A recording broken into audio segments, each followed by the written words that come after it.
So, friends and colleagues, good afternoon, good morning for wherever you are joining us. My name is Oladele Ayorinde. I'm happy to welcome you to the Organ House Concert and Seminar Series at Mountaintop University. The Organ House Concert and Seminar Series is a seminar series, weekly seminar series. It's an intellectual project, a research project that aims to explore music in all components. I'm talking about artistic exploration, composition, documentation, musicological exploration, ethnomusicologicals ideas, and every component of music that has things that has to do with music in terms of its economy, documentation research, as well as its relation to politics and our everyday life. So the main objective, one of the core objectives of this series and this project is to explore African music and also its relation to global musical cultures and how African music, African scholars can be spotlighted also in the global music economy. In other words, the idea is to provide space for critical engagement and exploration, where we bring African scholars together and scholars of African music in the global African space. I mean African diaspora. So that is the main objective of this initiative. And as you have seen today, we are having one of our great, we can say friend, colleague, but I call her sister anyway, which I will share, I will introduce her very soon. So this is a project, this is what the initiative is about, is bringing people together, bringing scholars together, and exploring African music for the global world. So again, I am happy to welcome you. I'm still going to talk more about the Organ House Concert and Seminar Series, but we have series of projects attached to this particular initiative also. We have ongoing digitization project.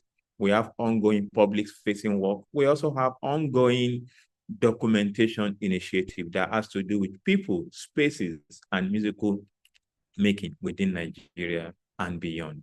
So let's come back to the business of the day, which is this important, presentation of today. So to start with, we are having one of our very, very, very, very, very, very, respected scholar, archivist, and someone who has dedicated almost our life, to documenting and preserving and advocating for African music. I'm talking about Judith here. So I will introduce Judith and I will bring her, then after our presentation, colleagues, of course, as we do here on a weekly basis, we open the floor for you to engage. I'm sure you have questions. I'm sure you have other ideas around particularly issues that she's going to explore today. So we'll open the floor for you to ask, for further engagement, definitely. So to start with, so our guest today is Miss Judith Opoku-Boateng. I'm not sure if I've heard that well, so my apologies, Judith, and my young brothers and sisters. So Judith is a renowned audiovisual archivist and international leader based at the Institute of African Studies, University of Ghana. Our research, publications, engagement, and advocacy has significantly shaped the field of audiovisual archiving in the Global South.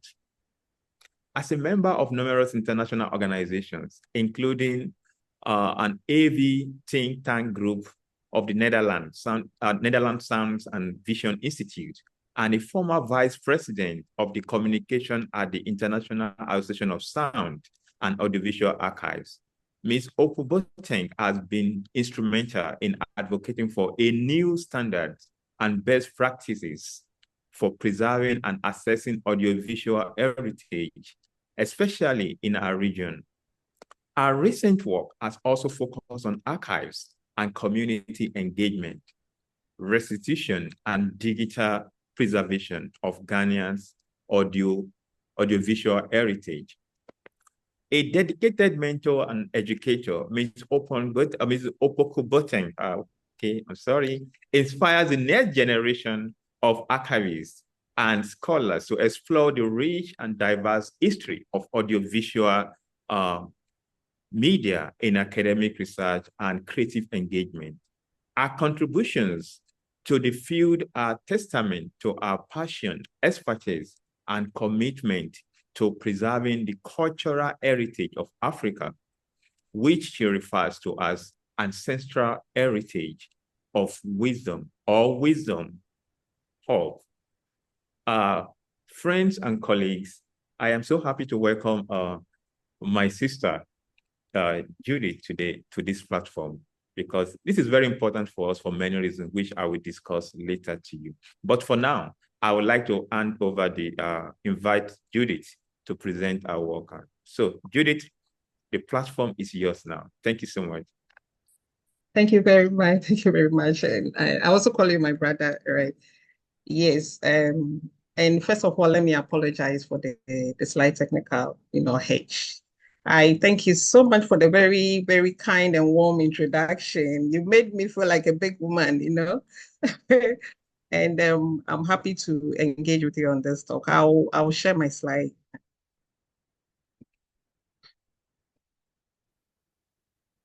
So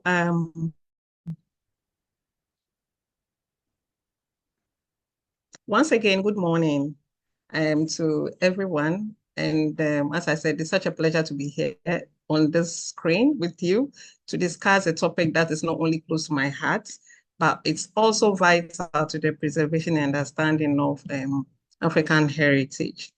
My talk today, the title is Rhythm of Responsibility, Managing and Activating Music Collections for African Studies Research, in our current age. And we will delve into how we can effectively manage and utilize these precious resources to enrich African studies. So let me briefly play this song, to just...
So once Osei's music, this is separate one music, and the musician is Osei Crunch, who actually came from Ashanti region to the University of Ghana in the mid-90s.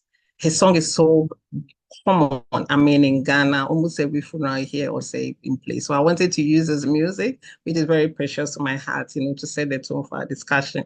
So I am so privileged, actually, to work in the Premier University of Ghana, an institution where no official program takes place without music. That is why I play this music, to start our presentation. And its program starts without, there's no program that starts without music and dance, preceding it. And this is a very important foundation which was laid down by the forebearers of African studies, Dr. Ifemamu, and who are the two on my screen. And on the one on the left is Dr. Ifemamu, And then the one on the right side is Professor J.H. Kwabena Nketia. These are our precious ancestors in this discipline who defied all odds to lay a solid foundation for African music heritage. And this was their efforts was hugely supported by another great ancestor of Pan-Africanism, Dr. Kwame Nkrumah, the first president of the Republic of Ghana, when he tasked the Institute of African Studies to conduct research in all the cultural studies and the arts, and most importantly, disseminate the findings of these research activities. Kwame Nkrumah highlights the need for the Institute of African Studies to reinterpret and provide new assessments of Africa's past, and that this reevaluation can lead to a deeper appreciation of African cultural and artistic achievements. Nkrumah highlights the need for the Institute of African Studies to reinterpret and provide new assessments of Africa's past, and thus this reevaluation can lead to a deeper appreciation for African cultural and artistic achievements. Nkrumah encourages a focus on the inherent value and intellectual contributions of African society, which can lead to increased interest in studying and preserving African arts and traditions. So with regards to education, Nkrumah advocated for an education system that supports devoted men and women with imagination and ideas. And this implies an education that values African heritage and inspires future generations to continue studying and preserving African culture, with music inclusive.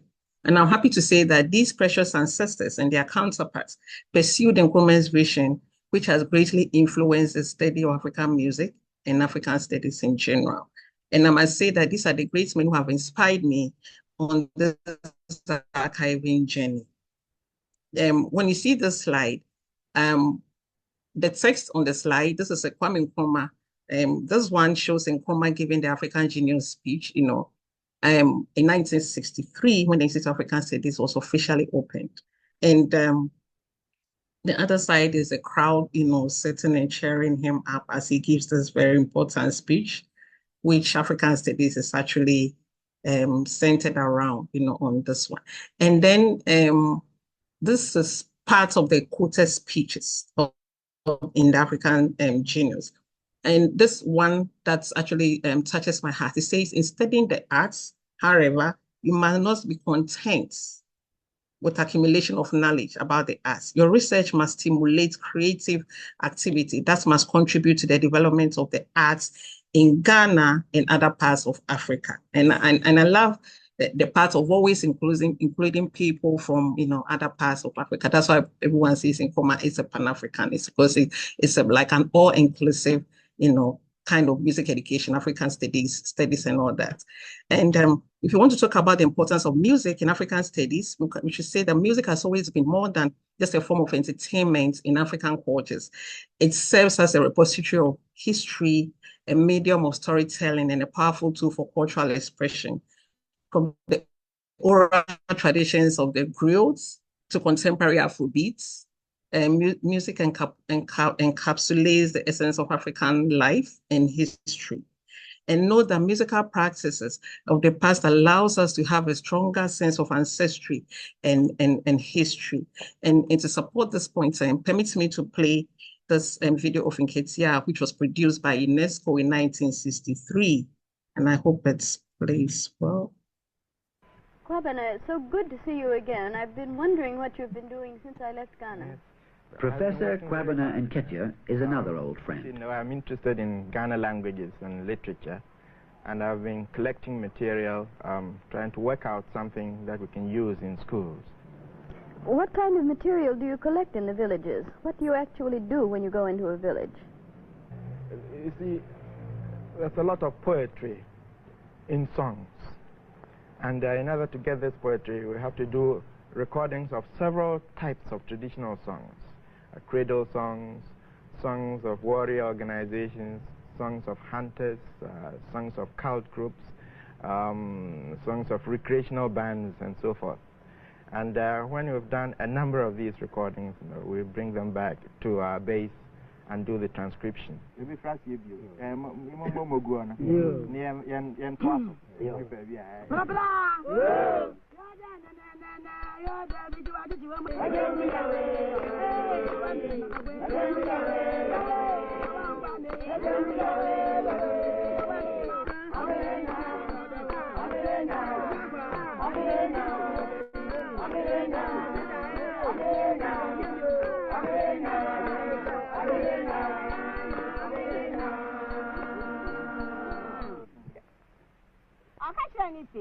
Na kama jose se wa ja kwada kwa fani tu adu ko nwura mu na ko kum wo papa na o kuru si kwa mu we nyinare gwa ngi na ka baba ne se mi akwa na makwa chire wu kunu wa ekure ya ase na anya baba no ko abra abra ke to no gba mbem ding ding me na yanda man ga da mewu wa jo jang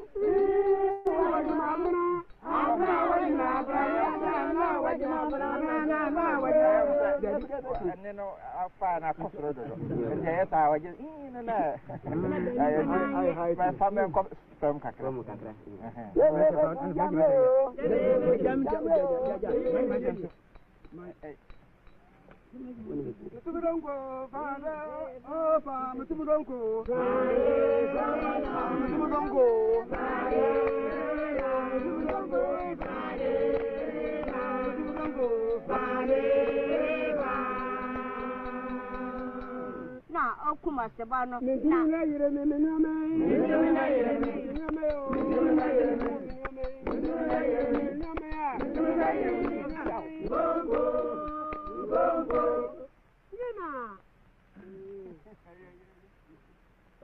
the style of telling folk tales, is the same all over the Akane area. But I noticed one or two things here which interested me very much. First of all, the stick which a person holds when he wants to tell the story. This follows the pattern of the spokesman, the Ochami, or linguist as we sometimes call him. See, when he is going to address an audience, there is a linguist stick, a linguist staff which he holds. And in this session, I noticed that they were also doing the same thing. Also, the dramatization that came into the narration was interesting. And I was the fact that the older people in the group seem to have the greatest sense of humor, and they seem to want to dramatize how they felt about things. I think they've done pretty well. So this video actually was released when Nketia passed, and we were very sad because we would have loved to him to see this and watch this with us, and this actually for me sets the foundation for the establishment of an African music archive, in African studies. That's how it started. And in the realms of academia, music collections are so invaluable for African studies, as we can see. And they offer insights into societal structures, historical events, and cultural practices. And feels like what you just watched, feels like ethnomusicology, feels like anthropology, history and all that, rely on these collections to give a deeper understanding of African societies and their evolution over time. In 1963, Nketia, at a convocation speech, made this, should I say declaration or a speech? Let me quote it. This was on my screen. He said, "We in the School of Music and Drama," which was actually a section connected to African Studies, now School of Performing Arts. And I quote Nketia, "We in the School of Music and Drama are deeply committed to African culture, and more especially to the performing arts of Africa. We believe that African traditional arts should be recorded, they should be preserved, they should be studied. But we believe also that they should not merely be studied, recorded, preserved, but practiced as living arts. We believe also that the art must develop, and that the study of African tradition should inspire creative experiments in the African idiom." And you can clearly tell that this was also inspired by a statement made in African Genius by Nkrumah in 1963. And this was at a later date in 1963.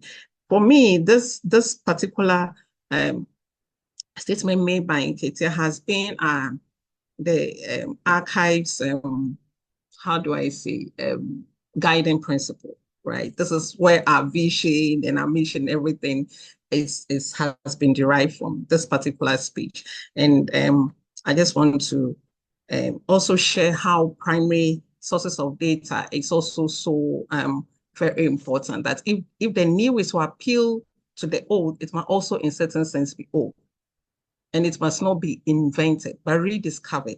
It must not appear as something strange, but in the conceptual range inherited by the people from their ancestors, and in which our national strength mainly resides. It must not be presented like a foreign utensil whose use is unfamiliar and which is inappropriate for familiar routine. But it must be reproduced like some old family piece, which we have forgotten, but which we remember as soon as we set our eyes upon it. Because all kinds of memories are linked to it. This tells us that it's so important that we need to, African traditional arts, we need to collect, preserve, but beyond this, we have to use it creatively. Beyond just keeping and making accessible, it should be used for application, right? In terms of creativity, in terms of anything. I mean, fine, it's academia, but honestly, my interest more with my colleagues is more to do with creative use of these resources. So when you look at the slide, it tells us the traditional archive routine, okay, where we collect, we acquire by way of collection, we appraise, we arrange and describe, we preserve, we access. I see that sometimes the outreach aspects is left out. The red slide is actually left out, and there's so much archival silences, in our archives. This is as a result of passive, that many of the archives are quite passive. They are just there. People collect the materials, or people receive the materials sits in the repository, and they just wait for people to come to them. There is so much proactiveness, low proactivity on the side of the custodians, people who are managing this collection. There's some kind of a disconnect between the archives and the community. And then with regards to advocacy, it is on the low. And we also have issues with technological obsolescence because materials keep moving, technology. So they used to record it, quarter inch, the reel-to-reel machine. Now they move to whichever machine, then they move, and now we are doing digital. So obsolescence is in fact killing a lot of these magnetic media that are deposited in these archives. And as a result, many of the materials are locked, and the custodians honestly are really going through a lot of stress in trying to find solutions to them. Again, there are lots of metadata issues, cataloging issues, because materials are in the archive, but then they are not even cataloged, because the people who collected these, some of the materials did not even, as much as it talks about posterity, they really did not think about putting the exact information on the material. So this is also causing metadata issues. And one key thing that I also wanted to mention is that there's a lack of champions in the field. I had a Kenyan lady walk to my office recently. She came hugging me about how we thinking about archives and how we're working around archives and all that. And I said, I love her spirit. And beside that, we need, people like her, because she got inspired by some of the works we're doing, and she's also set up some platforms and all that. And I said, these are the kinds of champions we need in the field. And I see we lack. That is why many of materials are locked, and we are not getting them for the kind of studies we are engaged in, or the kind of creative engagements we are in. So in order for me to be able to understand how students, University of Ghana students, think of archives, in June 2018, I did a public lecture. And before doing the lecture at the Eugene, I decided to do a random interview. So I sent some of my colleagues, can you please stand at this corner and stand at that corner? Let's see what people think about archives. You know, it's a very interesting what we discovered. Others said it's a place where all things are kept in the house that you no more use or are kept. Others said it's a place where we dump old things. It's a place where we keep old files, okay? Archives are items you keep for people to have access to, which is fine. Someone said it's a cherished storage, which I love. Another said it's a resource center that people go in for papers and other relevant whatever. Another student said it's like a library, but more archaic than a library. You know, so these are very interesting responses. And it's in a way it set the tone for that talk I gave in 2018. In 2024, I had an engagement with performance study students in the archive.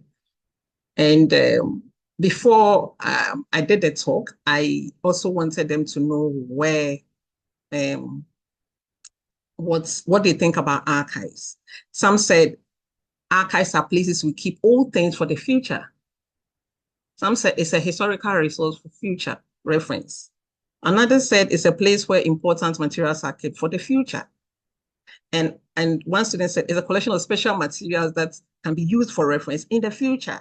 So this brings, for me, it's the key word here is what the future, because everybody thinks archive is a place where we keep things for the future. So current students don't even see the need in engaging with archives because it's for some people or some old people, a place where we keep things for, you know. So I became a bit worried, and I had to really find ways of trying to change their mindsets about this. And I think as students or as upcoming scholars or as scholars, we need to be able to engage the students. There's so much emphasis on library. How do we entice students to use archival materials, you know?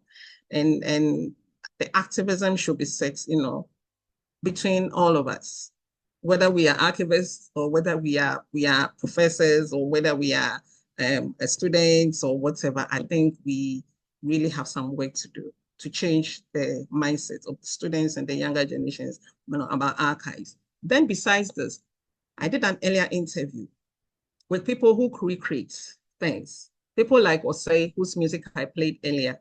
People like storytellers, okay? And people are like choreographers. I engage with them to also think of what they want the archives, you know, to do for them, okay? And then what some said in the olden days, they said when our grandfathers talk, they use a reference point back in the village. That is in the olden days. So it means they have a reference point and they have a memory. And others, and such a person sees the archive as a grandfather's space. Okay. Another person said the archives are primary source of information for me because we get to see what the culture was like in the past. Others said it provides them with information that is crucial to the artistic interpretations, to the societal things that they want to talk about. And one person said, you cannot create in isolation, you need a reference point. And this is where the music archives or the visual archive, you know, plays this role. And my favorites amongst these is that it's upon the old that the new is built. You cannot create if you don't refer to the old. You can't create new things if you don't refer to the old. And another said is archives is a creative force from the traditional setting to the current. And again, it's one of the pillars of the arts because in the artistic field, you always have to go back to the archives. So this tells us how important music archives are to supporting knowledge, you know, in the artistic field.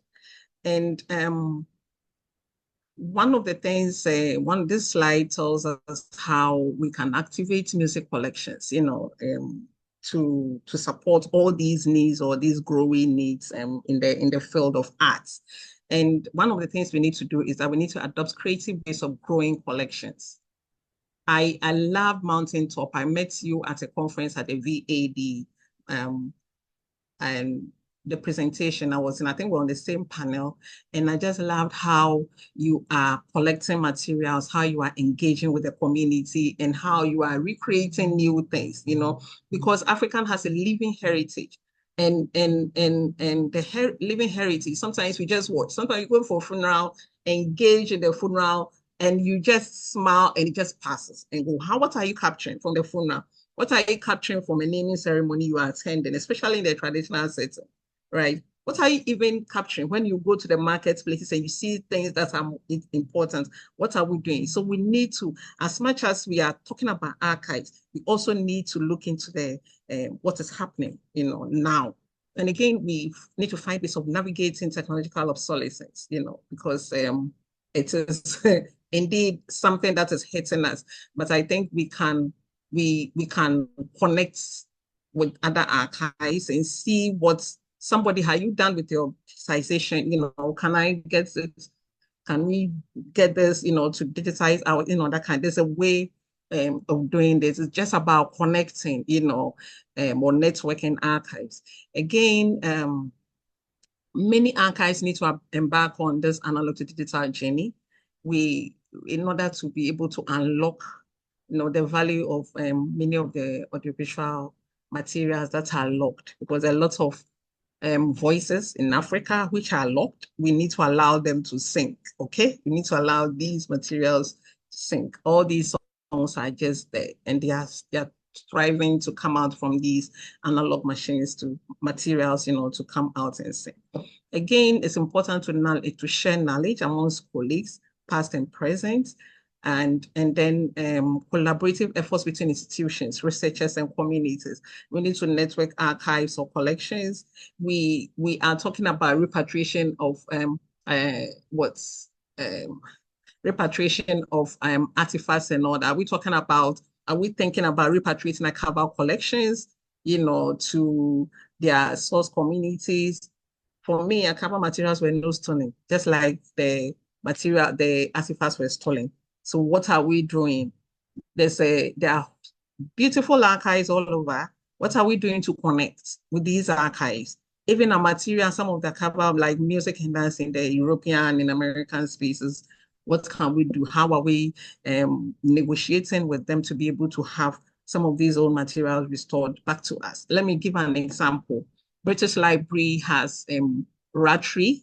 If this stuff you're doing anthropology, Ratri cylinder reels, which are kept. Ratri gave it to British Library, and these recordings were done in 1920s.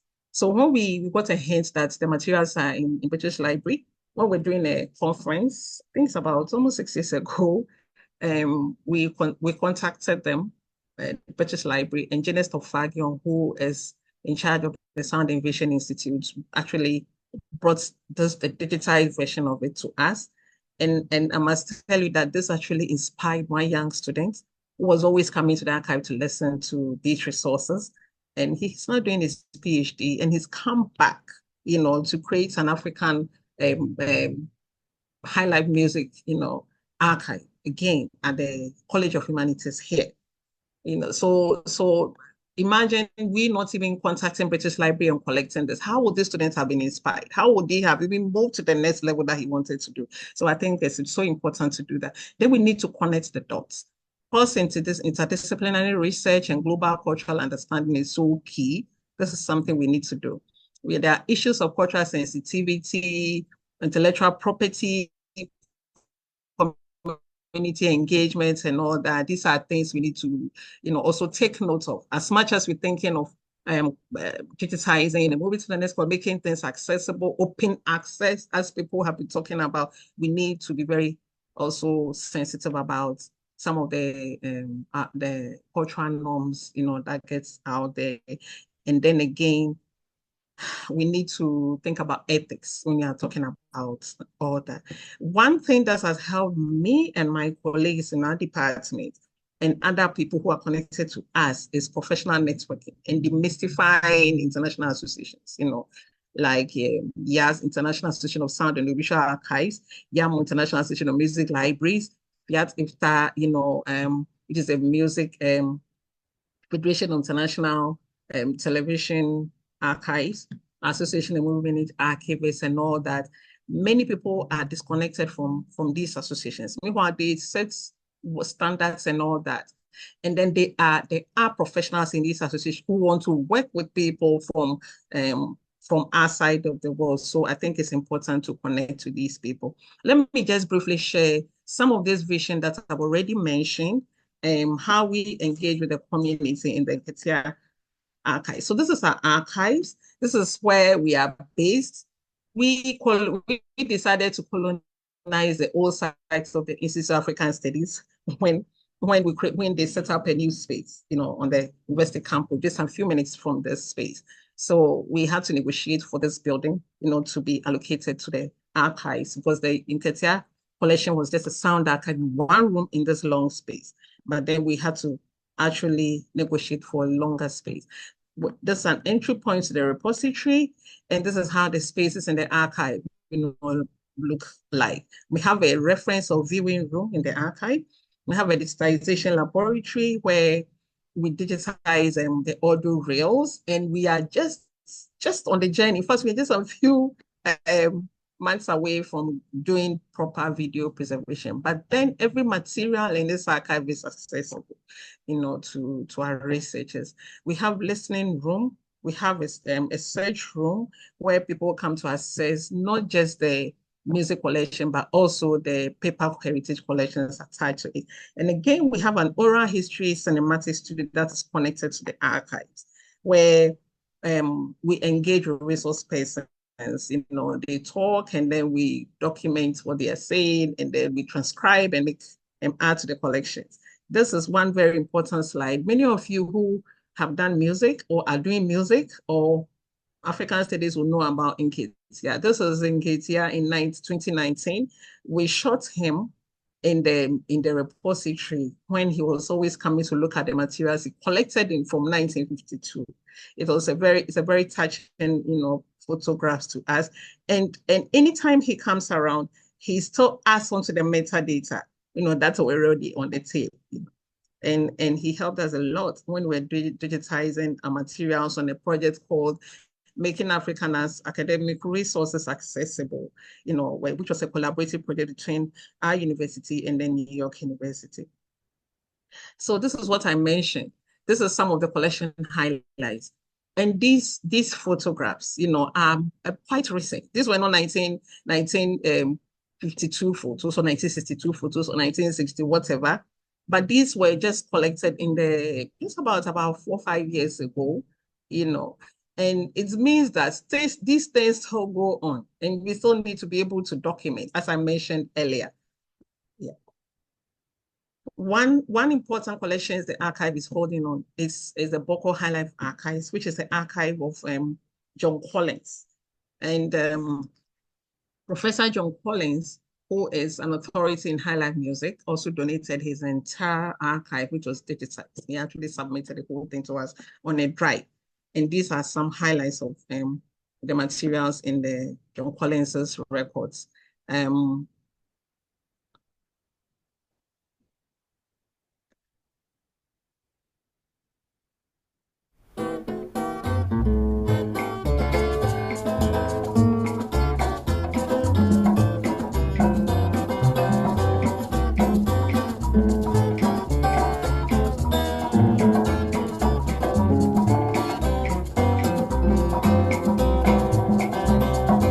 Asianoka minyanya senjo Yaona ube wadofo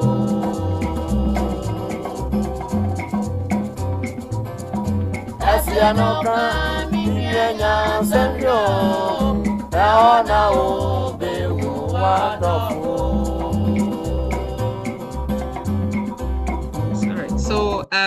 So this is High Life music. This was actually recorded. This is Unyine's music. It's part of the John Collins's collection in the archive.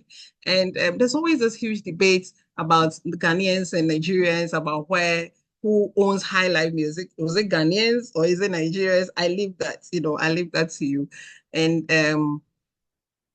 I just want to let you know that these are some of the collections we have there. We again have besides the rich High Life collection that we have, apart from John Collins's Nketia collection, Nketia Archives again was embarked on a project called Immortalizing Ghanaian musicians, so there was a time when all cassette tapes on the markets were being bought, CDs were being bought, almost all the highlight music we could just lay our hands on, we're just buying them, just to be able to immortalize Ghanaian musicians. At some point, we said, okay, let's do it, immortalizing Ghanaian pop musicians, because we have Ghanaian traditional music, we have this, but generally it's immortalizing Ghanaian musicians. They are represented here. And then it's only when some of these people die that you see their families and others, coming into the archive to see. Besides that, we have a rich collection of Arabic and Ajami manuscripts, which were collected by Ivor Wicks and Thomas Hodgkins from in the 1960s. That's also a very rich collection also in the archive.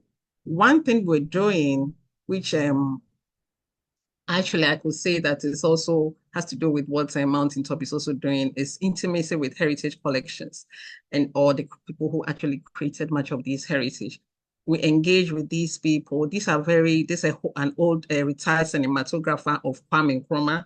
This is another photographer called Gerald Annan Forsen, and who had intimacy, with many of the heads of state, and took photographs of them. We really have very intimate relationship with these people, and they connect to the archive, and through them we've grown the collections. And I wanted to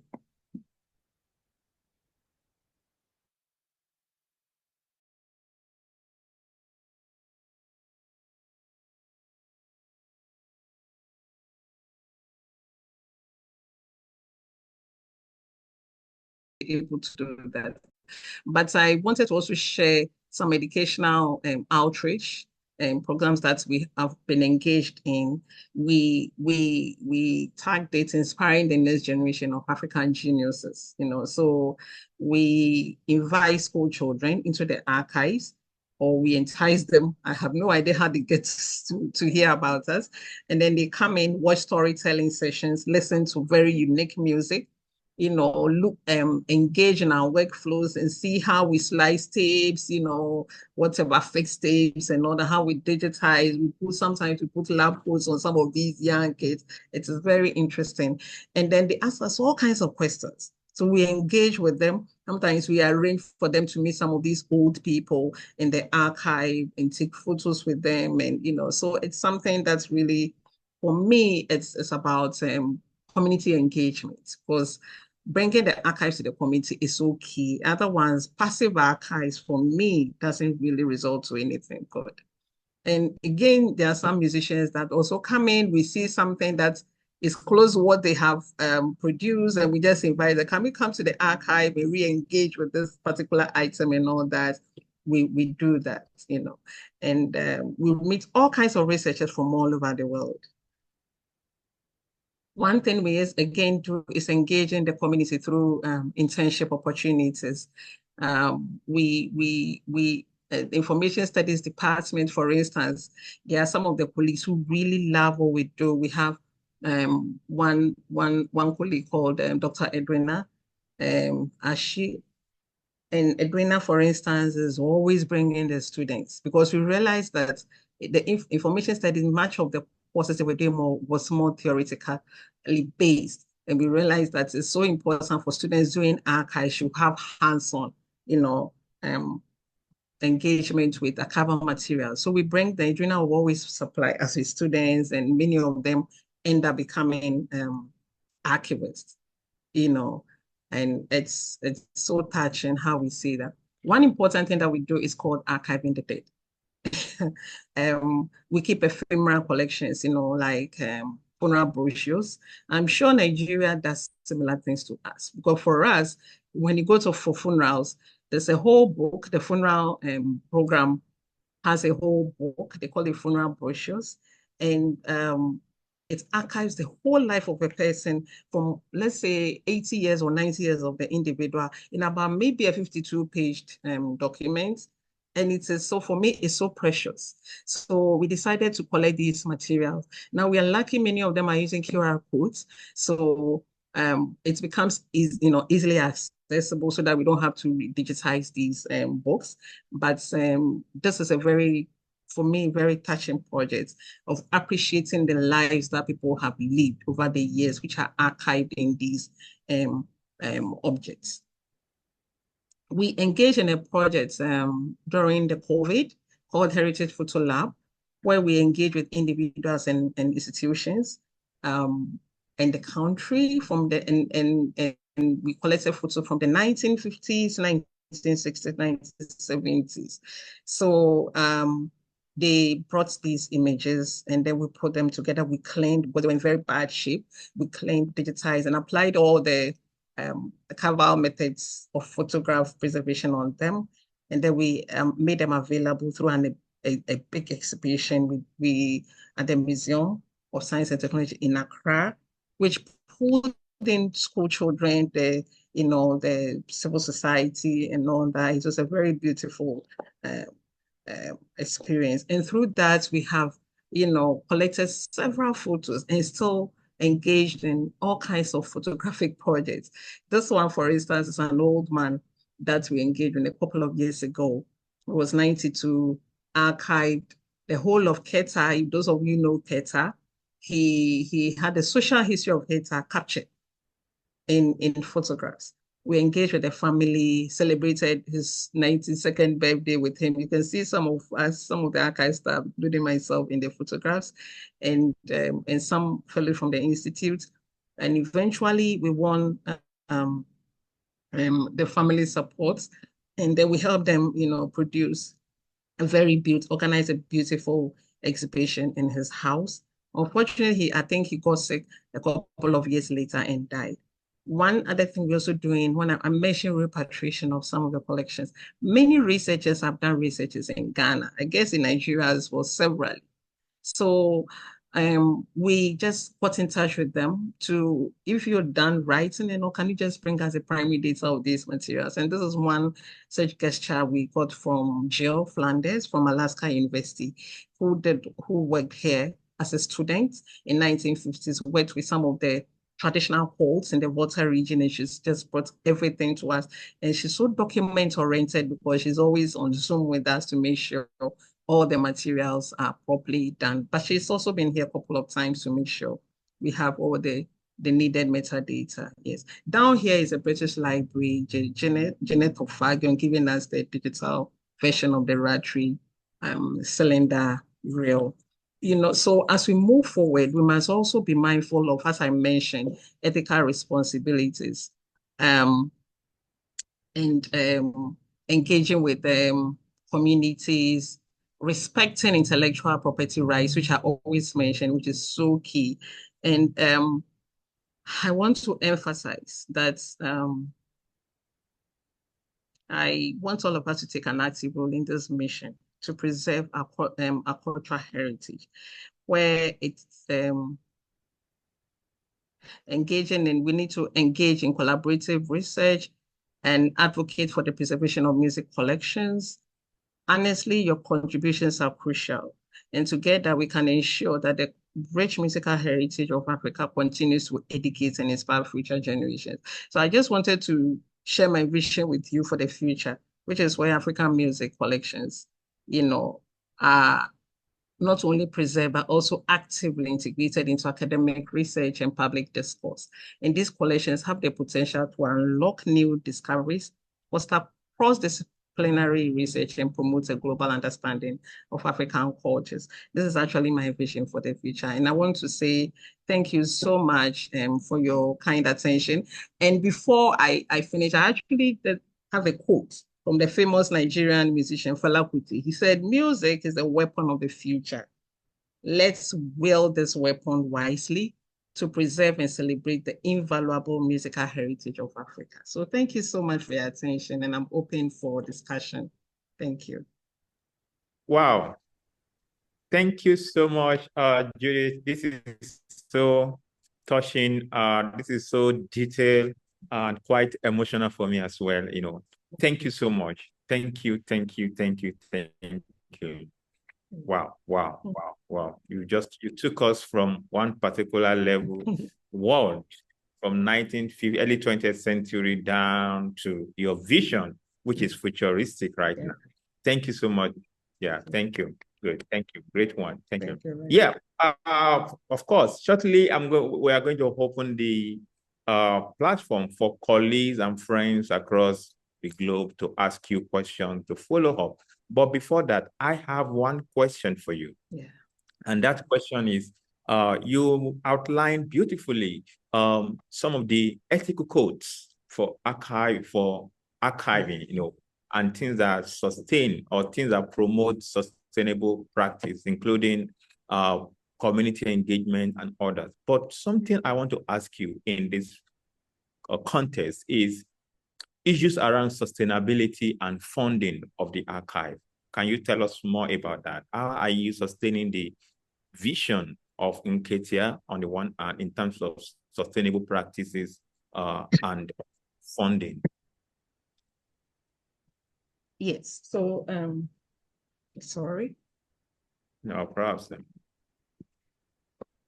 So, it is very sad, you know, that in this part of the world, archives are not prioritized when they are when budgets are being shared. Okay, I belong to the University of Ghana. Now we have procurement systems that grip, you know, archives, because the procurement system does not even capture things like reel-to-reel machines, vinyl players and all that. None at all. It's just computers and, you know, very current machines like laptops and all that. Even the laptops, it doesn't give you the kind of capacity that you need to be able to store materials or work, you know. So it is very, very important for us. Sometimes you send your budgets and it's slashed. But I'm thankful to this university. At least our salaries are paid, you know, which is a good thing. All my colleagues have their salaries paid. But with regards to funding that helps or really supports the work, what we do is that we engage with projects. So for instance, when we realized there are certain computers that we asked for whichever years, they bounce back, the request bounces back. And we engaged with the Cote Institute Français on this Heritage Photo Lab project. And it's brought with its very, very, very fantastic, fancy equipment that the university would have taken whichever years to buy for us because they were quite expensive, you see. So for me, physical money did not come, but it came with equipment, okay? And we've been able to digitize.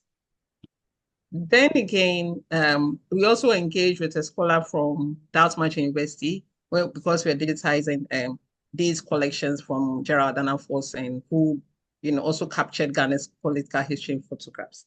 It also came with additional equipment and at least some little funding to pay the interns who were working on who were digitizing the photos. So this is how we come by, you know, very, very basic or small, you know, small funding, you know, opportunities to be able to support the work we do, you know. But last time I had some guests here, and we're talking about looking at big equipment, especially before you do funding. And I was telling them that sometimes we also need to improvise. Sometimes we think of extremely big, you know, monies to come our way before we can do certain kinds of things, okay?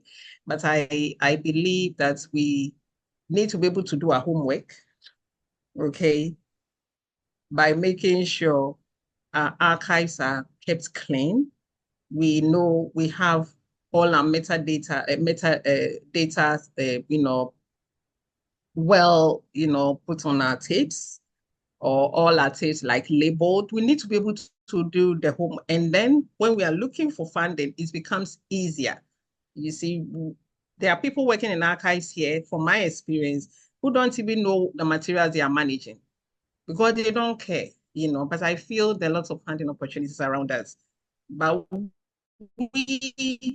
we are spoiled, okay, or we are lucky to receive support from this international association in terms of expertise and skills and all that.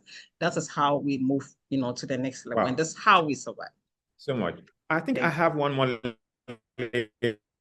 that question quickly before we open to our friends and colleagues across online. So what about, recently you spoke beautifully about digitization and forms of digital engagement, particularly the issues, AI has become the elephant in the room recently. So everyone is talking about AI. So what is the relationship between this new AI knowledge with archive now?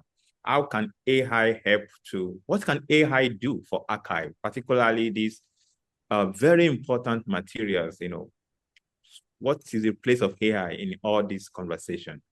Yeah, thank you. I actually haven't really, my colleagues and I have one of my colleagues is called George. Last week, we're talking about AI, applying AI material, to our materials. And recently, at the same conference, you spoke at the VAD conference in Germany. One of the people who attended that session also, I engaged with her, about how they are labeling their photographs. And interestingly, they're applying, some AI tools to be able to help them identify some of the images in the photographs. Okay. And that for me, I thought that was more realistic. Okay, because people do crowdsourcing to be able to identify some images. Okay, people have like lots of photographs, but they do crowdsourcing, and I have such people coming all the time. They come in, do you know this? People coming from Europe and America and all that, and they come to do that just to be able to have some basic. If AI can be at least employed to do metadata for me, I find it so realistic, and this is something that I can, we can embrace. And the other things are more technical. I leave it to the technical people to do, but yes, I think, but for me, I think it's step by step. If we are thinking of, you have an archive where your collections are locked, you have an archive where the archive is sitting in dust, we have an archive where the archive, how do you think about AI when you haven't even done the first phase? So I think it's so important to make the archive at least attractive to you yourself, attractive to your patrons, and then you can move to the next level, unlock the collections, and then when they become digital tools, digital material, digital files, then you can play with them. They're analog. There's no way you can apply AI, to these. Thank you so much, Judith. So friends and colleagues, again, for some of us joining for the first time, I'm happy to welcome you to the Organ House Concert and Seminar Series. And today's edition, as you have seen yourself, has been a blessing, to all of us. And we are so happy to have Miss Judith. I call her my sister, So, and I'm so happy. I'm so excited today for having Judith here. And of course, you've experienced Judith, or she's always there on top of that game. Yeah, thank you so much. Okay, so I'm happy to invite everyone now. If you have any question, if you have anything to ask from Judith, please just use your, you can raise your hand and unmute yourself, please. Yeah.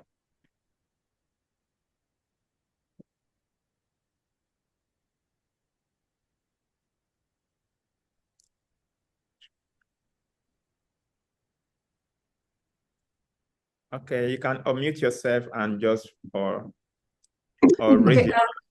Hello. I'm not able to raise my. Okay, please go ahead. Please go ahead. Thank you. Okay, there's someone speaking. Okay. Okay. So, Okay. Let's do it this way. Let's do it this way. So we have, I think, yes, we have Mr. Kola Wale one. We have Tabitha. Tabitha, you want to say something, right? You were trying. Yeah, I'm not able to raise my hand. Okay, let's have Tabitha. Tabitha, please go ahead. Thank you. Oh, okay. Thank you so much, Judith, for your thought-provoking presentation. And it brings me to the realization that archives don't just exist in isolation. They exist within our national communities. And even when we think about archives in the national context, we have to involve the community, we have to involve everyone else who brings in the information and benefits from the archive. So my question is, I'm actually tempted to ask you this because from my experience in now trying to understand the archive, I realized that now from where I come from, there's digitization can happen, yes, and we might think that digitization perhaps improves or enhances access of these resources to the community or people who are supposed to benefit from them. But still, as we say, it doesn't really, it doesn't do that. On the contrary, the files are just digitized and sit in dust as well. As much as the digitized files, they sit somewhere in the dark. So perhaps what is your experience in Nketia archives after digitization? What exactly do you, what is the experience in line with access? How are people able to access? Does it improve access? Does it make the students or the beneficiaries of the archives more, let me say, more, does it make them more interested in the archive? Or rather, how do we explain this kind of phenomena? That is from where I come from. My name is Tabitha Osoro. Thank you so much. Okay, thank you so much. Judith, you want to respond to that? Yes, let me quickly respond. Thank you so much, Tabitha, and good to see you. Yeah. So yeah, thank you. Your for that very, very important question. So digitization, fine. I will still insist that digitization is key, in archives. And as I mentioned earlier, sometimes I mentioned that we need champions in archives to be able to move things to the next level. Okay. So one champion has managed to digitize the collections. Other follow-up champions need to be able to see how do we play with digital objects. Fine. People are thinking about DH, digital humanities and all that. We need a catalog material, these digital objects to feed the DH programs. This is one thing, right? But you need champions to be able to connect DH experts even to these kinds of materials that they exist, that come and play with them. I call them play. I just bring simple terms. For our experience, when we're digitizing the audio reels collected by Nketia, we discovered some music like the one I played, Osei, the first music I played. Everybody thinks Osei is the one that brought Seprewa to University of Ghana. That's all we thought. Fine, he's the one that brought it. But everyone thought it's his grandfather who discovered Seprewa. This is, one narrative of the Seprewa. But when we digitized 1962, they filmed some of the tapes that we collected 1962, 1963, we came across a Seprewa music, and we were very, very, very surprised because the play was so fast, and then the narrative of it is also so different about a hunter, whatever, and whatever. So we called Osei, can you come to this archive and listen to the music? In fact, he was thrilled. And we had like a time span to finish the objects, based on the support we received. Osei spent 2 weeks. Every day he comes and asks us to play that, he wanted to listen to it in the archive setting. That influenced his style of play. And this is what I call creative use of the resources. You see, that's digitized material. Influence or sell side, because Osei plays slowly, but this guy plays, you know, in very fast. I'm not a musician, but the tone is faster. He just merged the two. And he told us, we did a video of that. I didn't have time, I would have played it. But we did a video of that, you know, of Osei playing with that. One other thing we could do is we digitize and mount exhibitions. That is what we've been doing, okay? Like the photographs, the mounting exhibitions of the photos for people to see. For the photographic collections, for instance, from Gerald Collections, we mounted an exhibition in Sharjah, in Dubai. We mounted an exhibition in Howard University. We have one at the Hood Museum currently, you know. So at least with the photographs, it's so easy to do that. But with the music, people are pushing us. Why don't you put them online so people can listen to them?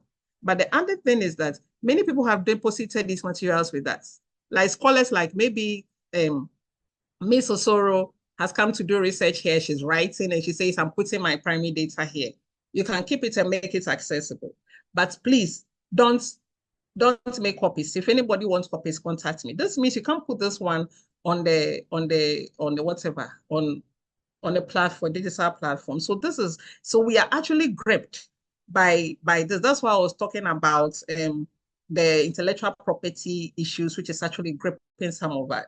So currently my colleagues and I are investigating some platforms where we can put snippets of the digital objects on. But beyond that, we engage with people coming all the time. There's a listening station here. All the materials are accessible to anyone that comes in for now until we get that platform where we put snippets. That is the only thing that's, yes, grips us. Thank you. Okay. Thank you so much. Yeah, so a quick one before I invite Mr. Kolawole. I'm sure. Okay, before I invite Mr. Kolawole, I'm sure he's there. I will invite you now, but I have a very quick announcement and very short one for that matter. So for some of us joining us for the first time, joining the Organhouse and Seminar Series for the first time. So I just want to call your attention that we are available on across social media, on X, formerly Twitter, on Facebook as Organhouse Concert and Seminar Series. We are also on Instagram, but most importantly, we have a YouTube channel that actually speaks to what Judith has done today, which is what we call documenting on the go. So the YouTube channel serves as a resource, as also as a space where we curate information like this, and also some of the things we do on a weekly basis here. So I am dropping the link to that YouTube channel right now. Please, you are welcome to make use of the resources. We are also going to have this particular presentation also as part of it with a good metadata, so anyone can locate it. So this is what we do also as part of this particular weekly seminar series. So you are welcome to make use of it. As Judith has beautifully explained today, the essence of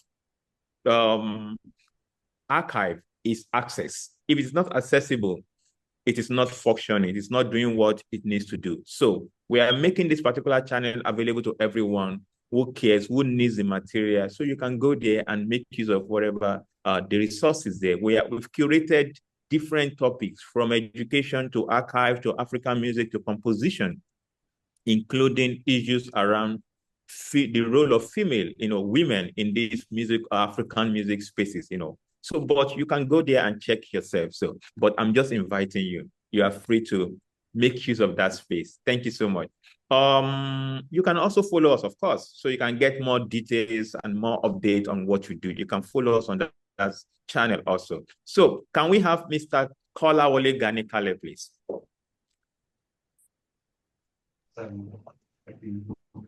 Yeah, hi. Thank you very much. I'm quite happy to join this section this morning, and I really appreciate the presentation so much because it speaks a lot to me and for what I stand for.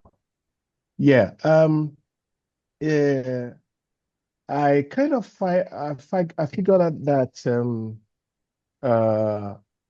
this presentation actually highlights the very critical importance of fostering an Afrocentric approach to music education in Nigeria and most part of Africa, especially in the Western-centric pedagogies framework. And I have these reflections, quite a lot, but I'll just mention one or few, and then talk about the what I think is a place of AI in this development as well. So one is about decentering the dominance, Western dominance in music pedagogy. You know, ma'am, the Nketia's quotes that you started with actually emphasize the need for us to focus on developing a surer African personality. I am happy that we have this kind of thoughts to work on. I just wonder, what have we really done about this wonderful idea that has been given to us, many decades past? What have we done with it? How have we moved with this particular concept into this pedagogical framework of our music study in West Africa? I mean, this means that if we really look into this, it means that we need to push a deconstruction of Western-dominated perspectives in music education, which often overlook the richness and the diversity of African music tradition. I mean, you will agree with me that Western frameworks typically prioritize notation and harmonic structure and the divisional composition, etc., sidelining the oral tradition of improvisation and communal nature of African music, etc. If we recenter on African experience, we can actually reclaim our cultural heritage and develop a deeper sense of identity. And we have this archive to fall on for a rediscovery of this principle. So another one, when it's talking about bridging music and social context, or linking music with social events, which underscores the integration of music within cultural practices.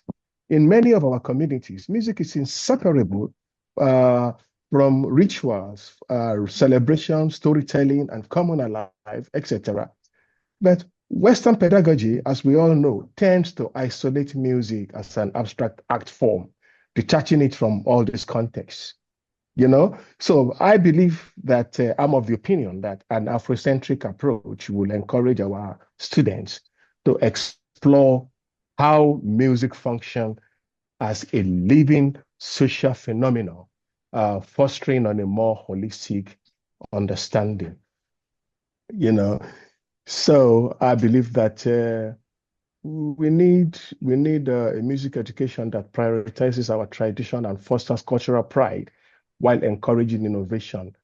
And moving towards this vision will require deliberate policy changes, investment in teacher training from this perspective, to move away from the popular narrative, and then the creation of resources that center African music as foundational rather than supplementary as it is now. I believe such efforts will reframe our pedagogy as a tool for cultural resilience and global contribution. So, yeah, and I believe that in the mentioning of AI, I believe that AI can act as a bridge to amplify and enrich Afrocentric music pedagogy in our communities, in our countries, West Africa. It can be used to preserve tradition, to facilitate innovation, to democratize access. It can empower a new generation to reconnect with their cultural roots while contributing to the global music narratives. Having said that, however, AI application must be guided by cultural sensitivity and inclusivity to truly reflect and respect the essence of African music tradition. Yeah, I really appreciate this presentation. Thank you very much. This is my opinion. This is what I think from what I have listened to Thank you so far. so much, Mr. Kolawole. Thank you. So Judith, in case you want to respond to that. Okay, let me briefly respond to that. Thank you so much. Professor Kolawole, right? Yes. Yeah. That is serious. Your questions are so quite deep. And I thank you for the observation. So one thing that this archive has done, okay, since we discovered some of these quotes made by these people we call ancestors, is that, sorry, if anybody has followed me recently in many of my talks, I will normally quote this Nketia's vision, you know, of African music, okay, or of African traditional arts, and how he expects us to be collected, preserved, you know, and moved to the next level. So we have been singing the bells, you know, of this code for some time now, since we discovered it, just to be able to alert people who are doing things in African studies, or sensitize institutions that are doing African studies, you know, to be able to see how the early foundational, you know, layers of African music expects, you know, to see. Nketia is one person that actually, you know, Nketia is somebody that's really has been a very, very interesting figure in African music. You all know. Let me briefly tell how he made sure, sorry, this was done. If you all heard about dondology as a term, okay, in African studies, when Nketia came from the village and came to the University of Ghana in 1952, he started this music. If you one of my slides, you see him playing music and with all kinds of people in all the spaces in African studies. One student studying one of the discipline, I think music, he was an English student also, reported in Nketia to the vice chancellor that he hears there is some dondo being played, and dondo is the one of the drums that is played from the northern parts of Ghana. And in Nketia is he hears people playing dundundum, and he doesn't know whether it is called dondology or whatever, you know. So this is how we came about the dondology. And when Nketia was doing his inaugural lecture, when he heard about this complaint, he said, "I'm even going to highlight this more, okay, or make it more intense." So his topic was reimagining dondology, you know, and since then he actually defied all the odds and made sure he brought African music into the main university curriculum and made sure it stayed. So that's why from the early beginning of my presentation, I mentioned no official program begins in the University of Ghana. In fact, in many corporate institutions in Ghana, without beginning with music and dance. They will play it. Otherwise, it doesn't. Yesterday, they were opening the new Bank of Ghana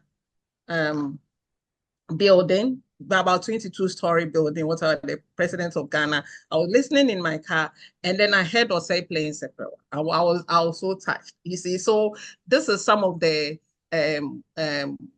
efforts laid by Nketia. And then we need scholars like you know, Professor Kolawole, we need you. We need people like Oladele, you know, we need all these champions to continue, you know, this vision that has been set up by these people. And I know when we go into Nigerian music, there are lots of ancestors who have also laid these kinds of foundation that we really need to make sure that we decentralize, you know, African music, you know, in almost everything that we do. So I think that's how. Yeah, I'm now doing my own. Great. Thank you so much. Thank you. The interesting thing from everything you've said, again, this is a wonderful response. I appreciate very much. The interesting thing is that when we were undergraduates in the university, Kwabena Nketia's Music of Africa was our Bible in African music study. But since that many decades up till now, it has not become foundational in our pedagogy. You know, I mean, in such concepts. And this is the narrative I am bringing in. Yeah. It's like I throw it open to all our professors and our music scholars in West Africa, Nigeria, Ghana, everywhere. I throw it open to say, okay, what are we doing about this wealth of archival information that we have in relation to how we present our heritage in our music pedagogy? Is it still, I mean, what are we doing to make it foundational instead of supplementary as it is right now? So that is the question I am actually asking. I mean, the question is not really put to you. It is to challenge us generally, you know, based on what is presented. That's why I'm very happy to have been a part of this particular presentation. I would say, well done, you know, kudos. Thank you very much. Thank you so much, Mr. Kolawole. Thank you so much. Okay, so we have two hands. So the first one, we have Professor Adeolu Okwande. So let's go for Professor Adeolu Okwande, then we'll come back to Tabitha Osoro. Professor Okwande, well, thank you, MTU Organ Series, or Organ House, sorry. Thank you, the head of the department, and this coordinator who's been there all the time, Dr. Oladele. Ms. Judith, thank you. I must start on that note of acknowledging your efforts and the way you have delivered your paper. Sorry, I will not be on camera because I'm on the steering, just going to the office. Well, I appreciate what you have said, and I think I thank Mr. Kolawole Gani Kale. He was not asking a question, he had a rider to your presentation. And the last statement, which was a challenge to everyone, is becoming a repeated for us all the time. We go to conferences, we discuss issues, African music, this, African that, we argue, we come back home, we are still using abstract instructional materials to teach. And if I understood Mr. Kadikale very well, so what do we do? So my first statement here is that most of us are about over 20 here, and I guess most of us are in the classroom, to be very fair in the media. What do we do from this now? Having said that, let me now go to Ms. Judith. Ms. Judith, thank you for coming up. Archival Studies is relatively new as a program in, at least in West Africa. Let me not say Africa. Thank God for Dr. Oladele, who also put in so much effort 3 years ago to make sure we have something like that. I think my university was collaborating with him. I don't know where we are on that now, but he has made so much effort. God bless you. Now, all the things you are saying, Ms. Judith, I discovered that most of the things we have in our center are sourced from Ghana. Most, I'm not saying all of this. And I just want to encourage, if I'm right, to get that place more expanded and more resourceful. I want to suggest that we expand it across West Africa. I was able to hear something from Cote d'Ivoire. So the things I've done, because that is your archive there. Nigeria, Togo, Benin. And these are the neighboring countries around you there. So I'm just saying that if they are not there, let us also look into that. Because what you are doing in that center will become reference points for everything Mr. Kola Gadikale mentioned, from elementary school to higher education. So you can come there and see who is Nketia or who was Nketia.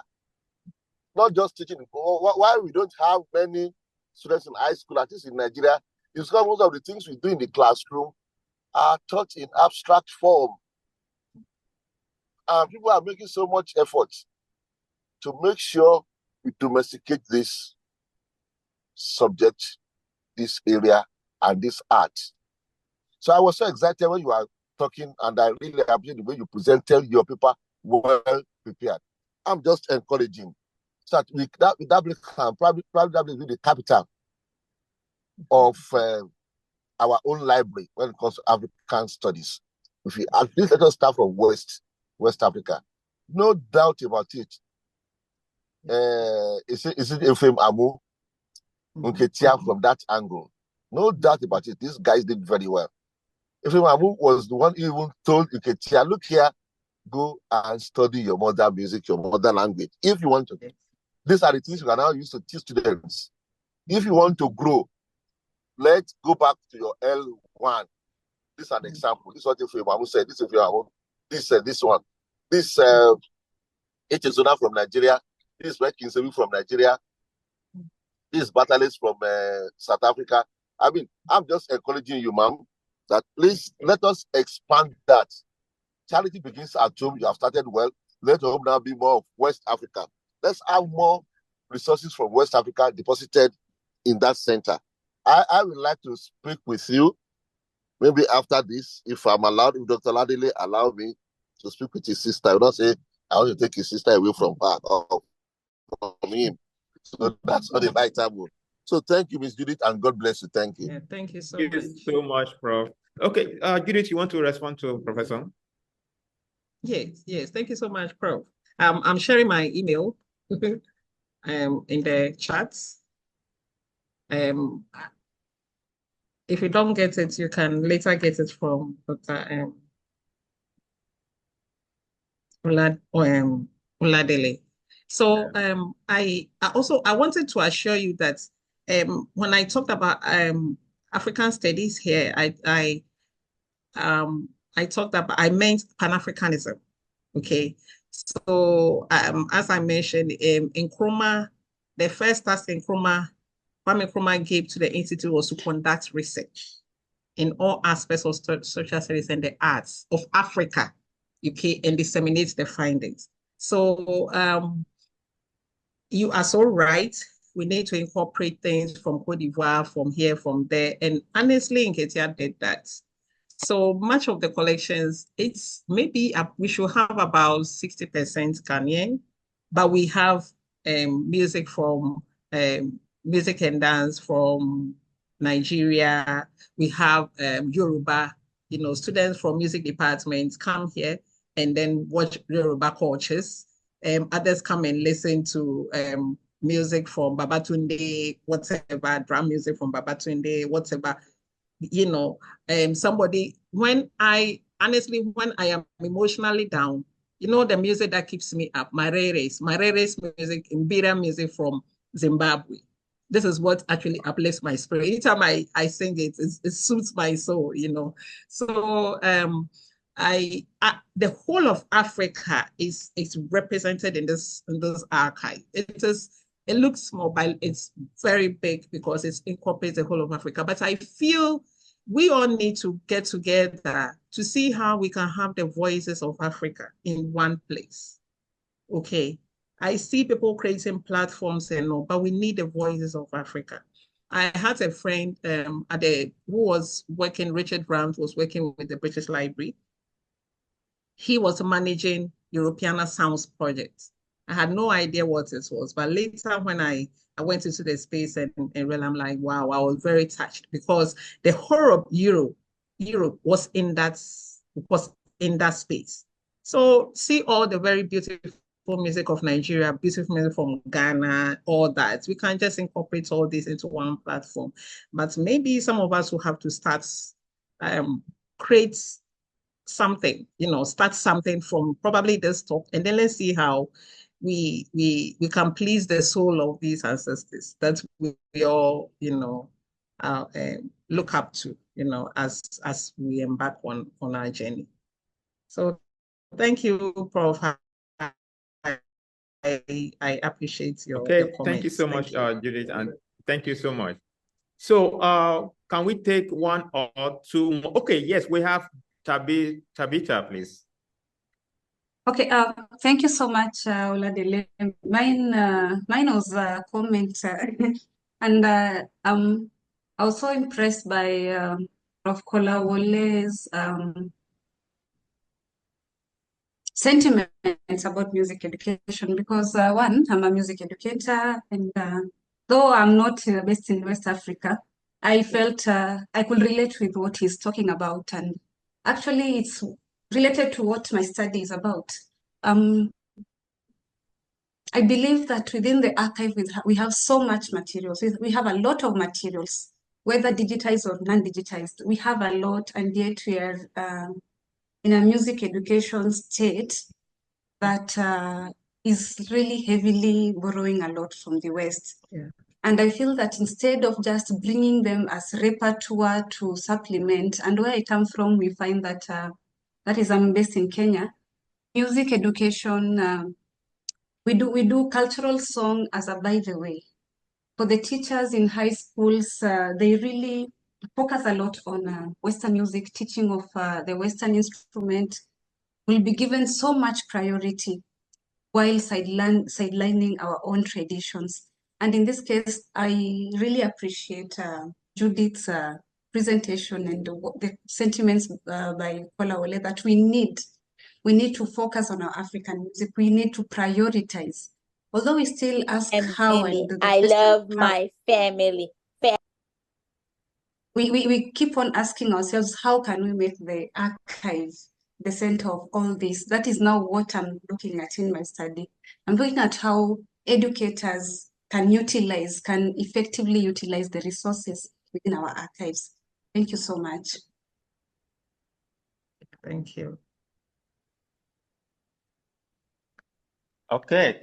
You want to respond to that, Judith? Yeah, let me quickly make a comment on that. You know, I have been telling enticing people to use the archives, archival materials. I see archival materials, okay, as like how do I say, like ingredients waiting to be cooked. And in the cooking process, I call it like conceptualization, okay? We need to conceptualize these materials into create themes and create, you know, stories, create projects, you know, out of the materials, right? I once lived with American students who said, hey, Judith, I never knew Ghanaians you cook from the scratch. Cooking from the scratch means you are now blending the ginger, you are now blending onions, cutting ginger, onion, garlic, and stuff, you know, cooking chicken from there. Other than maybe probably in the West, you just put the chicken in an oven and it's there, you know, that kind of thing. We will cook the chicken before we fry the chicken and stuff like that. So this is, for me, this is archives. The materials are so raw. They are there, you know, but we are waiting on the music educators, we are waiting on historians, we're waiting on anthropologists, we are archivists. Honestly, as I mentioned, this is the traditional role of archives is to what? We probably sit down and the materials are brought to us. But the kind of inspiration Nketia gave us is to reach out for more material. That's why, like, we are doing more things than we're supposed to do in the traditional role of archives. But in this role, what we've realized is that many educators rather will ask students to go to the library and use and reuse the materials that are there. Do you understand? Why don't you go for maidens? Which man here on this space will say, I want to go for a prostitute, something that has already been used and used. You will go for the maidens, the virgins, and this the archive represents the virgins. So why don't you go and, you know, assess these materials and conceptualize from these archival objects that we created some. Unfortunately, I couldn't share it here, but we realized that because students were a bit detached from the archives than the library, we decided to create library guides on how to quote, for instance, motion pictures in academic research, how to quote music, how to quote this. And I think all these things give the same marks as quoting from the libraries. And I feel as professors in this space, let's encourage students who quote archival materials in their scholarly work, okay, in their term papers and all that. Once you give them the marks, it will push them to come to the archive. Other than that, they will not visit them, they will not visit the spaces. You see, sometimes you don't even need to go to the field. You can just come, for instance, here, get into maybe Yoruba bathing culture or something, and then use the same thing for your work. You don't even need to go to the field. The archive serves as that. So thank you for mentioning that. Thank you. Thank you so much. Thank you, Tabitha. Thank you for your question. Can I respond also a little bit to what to Tabitha on what she's doing? Okay. Please, okay. Yeah. Basically, doing your study on archival-based music resources, it's a very bold attempt, and we need more of our scholars to conduct research in this area in order for us to be able to achieve the goal that we are talking about.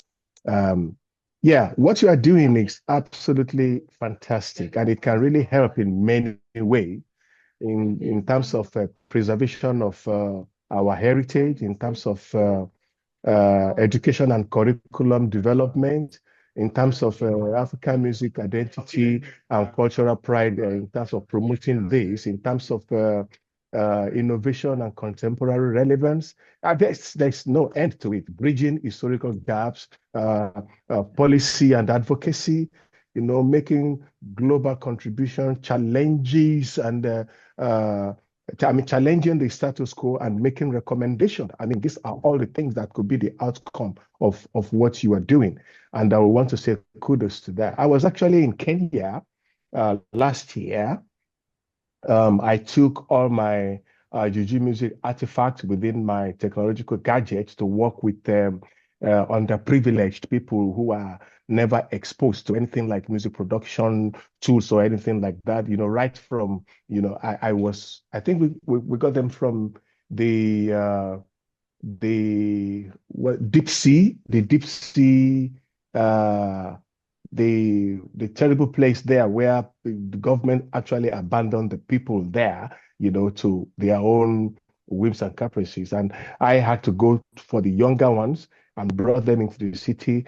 And we tried to create something, introducing a production technology to them and making them to work within, to compose and perform within this framework and give them the free hand to do their own production in their own thinking based on what they are exposed to, and the outcome was fantastic, and these are the kind of material that I believe that you can also make reference to and benefit from in your research.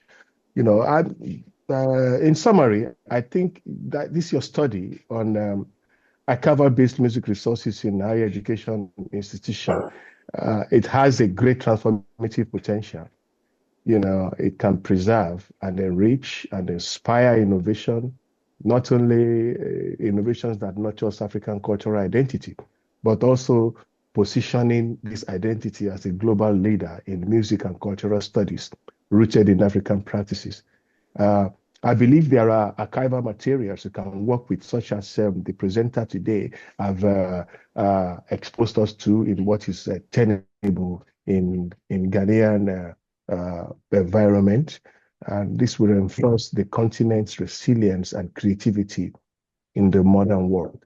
So I will say, kudos. I give you a lot of encouragement, and if you need any support based on that, you can always shout. We're ready to provide you with information and support based on what you're doing, and we can learn from your findings as well.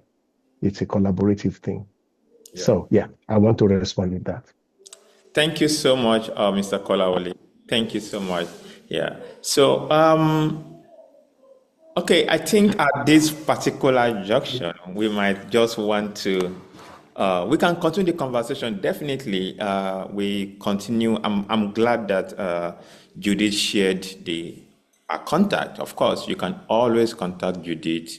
Like I said earlier, it wasn't a cliche when I said she's at the top of this thing, You can always reach out to her. She's always open anytime. Yeah, thanks so much, Judith. So thank you, Judith, for today. It has been an interesting journey, a wonderful insight into that process. Thank you so much. Yeah. And for everyone here today, as mentioned earlier, this particular recording is also going to be edited and curated as part of the resources we have. So it has become a body of knowledge right now. So anybody can take it and also engage it from what Judith has explained today. And also it has become a product now. So you can get, so I have dropped again the link to that YouTube channel here, which our official channel, which we use to curate our digital humanities project, like what we are doing right now. So thank you so much, Judith, and thanks for everyone who have joined us today. This is Organ House Concert and Seminar Series. Next week, we'll be here again. You are always welcome to join this conversation. As mentioned earlier, we have different projects, including documentation, artistic performance, public-facing, community engagement. So on a weekly basis like this, we come to this space, we draw friends and colleagues who are following us, our important communities, both in Nigeria, across Africa, the UK, Europe, and North America.